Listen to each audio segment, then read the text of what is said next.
siya supposedly na nagpo-post sa social media na handa sila magpakamatay para hindi maaari.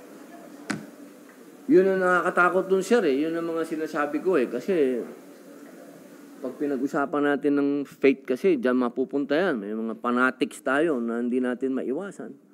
Pero hindi naman natin pwedeng panghawakan ng batas na porket identified kay pastor, eh, kakanselihin na natin yung kanilang mga in-issue ng PNP. Ano? Wala naman silang kaso. Siguro, kasi dito sa bayan natin, hanggat hindi ka pa napapatunayan na may kasalanan, mahirap na sasabihin natin kanselahin kagad yung kanilang mga permit to carry o nila, no?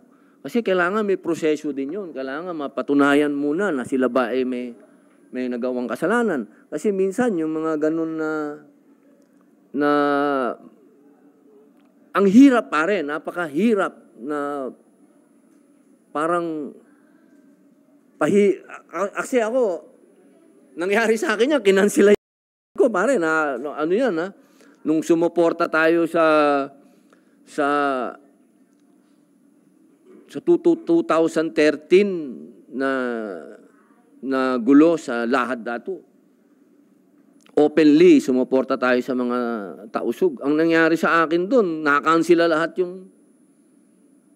Hindi ko alam, biglang kinansila lahat yung ano ko, yung permit to own, lahat yun. Kinansila. Nagulat ako, sabi ko, para naman yatang ang aking karapatan na nasagasaan yata. Pero ang nilabas nila, yung mga ex-convict, hindi pwedeng Kaya wala akong nagawa. Dumating lamang yung aking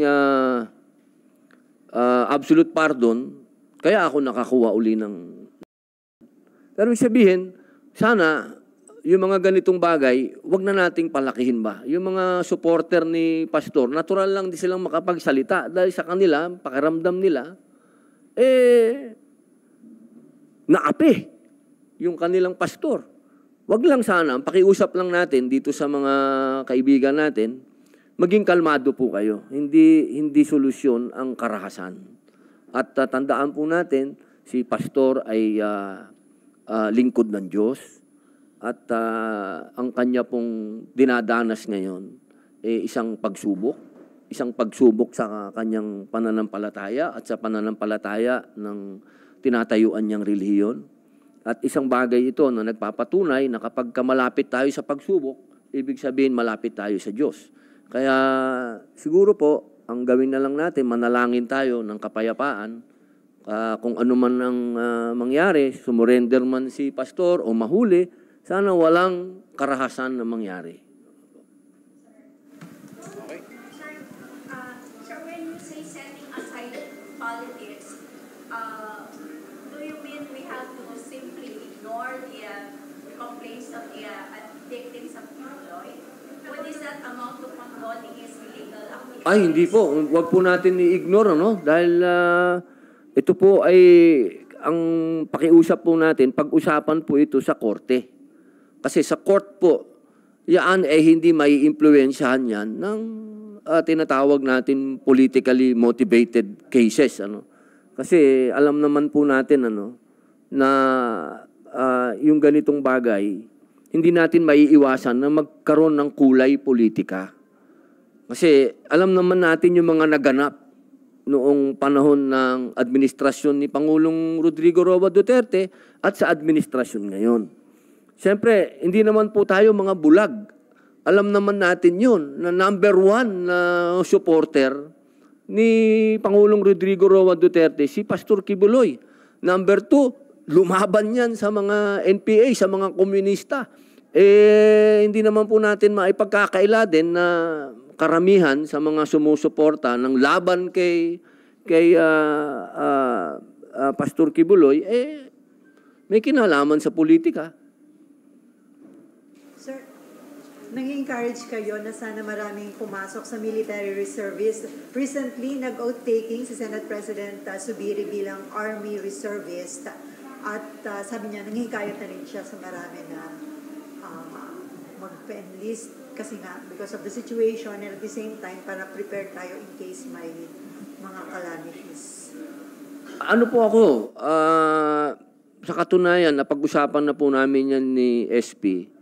At sabi ko nga sa kanya, pag nakagraduate tong magiging reservist natin, meron ka ng sundalo dito sa Senate. Opo, meron ka ng private army dito.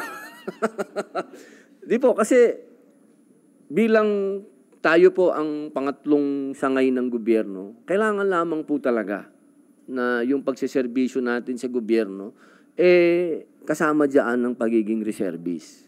Kailangan automatic na tayo ay magbigay ng serbisyo sa bayan. Hindi naman po pwede pagdating sa kalamidad o kahit anong maganap sa bayan natin, iiwan na lang natin ng gobyerno. Hindi po pwede. Kailangan anuman ang mangyari, kalamidad o gera man yan, kailangan ang gobyerno tumatakbo.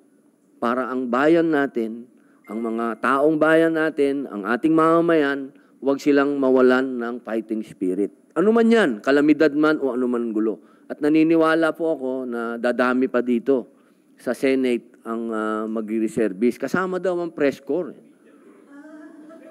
May balita ako, may mga press corps daw na sasama sa reservist. Kaya excited ako eh. Binalita sa akin nga. Binalita sa akin. Sabi, meron daw bang susunod na class para sa press? Marlon yan. So, aside from Senate President Zubiri, sino na po yung iba pang mga senador nag-express ang intention? Malalaman po natin yan pag pagbalik ng session. Ang alam ko po kasi sa ngayon, ang mga reservists, si Senator Bongo, si Senator Tolentino. Pinakamataas sa amin, alam ko, si Senator Tolentino, Brigadier General yun. Sino po ba? Ma'am Loren, Lieutenant Colonel. Si Sen Joel. Sana yung iba din, ang hinihingi ko, ma'am, sana yung mga patuloy na developing issues sa Pilipinas ngayon. Sana ma-encourage yung mga kapatid kong senador na ipasa na yung mandatory ROTC. Sana maintindihan. Alam ko naman naiintindihan nila eh. Alam ko naman nakukuha nila yung point namin. Pero hindi ito yung panahon na para pagdebatihan ito. Hindi ito yon. Pwede naman natin yan i-amend eh. Kung sa palagay nila dumating yung panahon na hindi na natin kailangan, amendahan natin. Pero ngayon, nakikiusap po ako sa inyo. Kailangan po natin to gawin. Priority, once na mag-resume yung session, this April 29, yung mandatory ROTC. Napakagandang balita po nun. At sana po, pagka dumating ang punto, meron na akong class ng press corps. Na para, hindi ba, alam nyo, magandang experience yun, ha? Para pagka-graduate nyo ng basic military training, sasakay tayo ng Philippine Navy o anumang barko, pupunta tayo ng West, pababasa tayo. Di ba? Para ramdam natin ng patriotism natin. Kaya ba namin, sir? Kaya natin yun. Kayang-kaya po nyo. Kung merong pinakamatatapang dito sa Senado, yung press corps eh. Oo. Yan ang leader namin, sir. Walang inuurungan eh. Okay na. Thank you, sir. Salamat po. Salamat, sir. Thank you.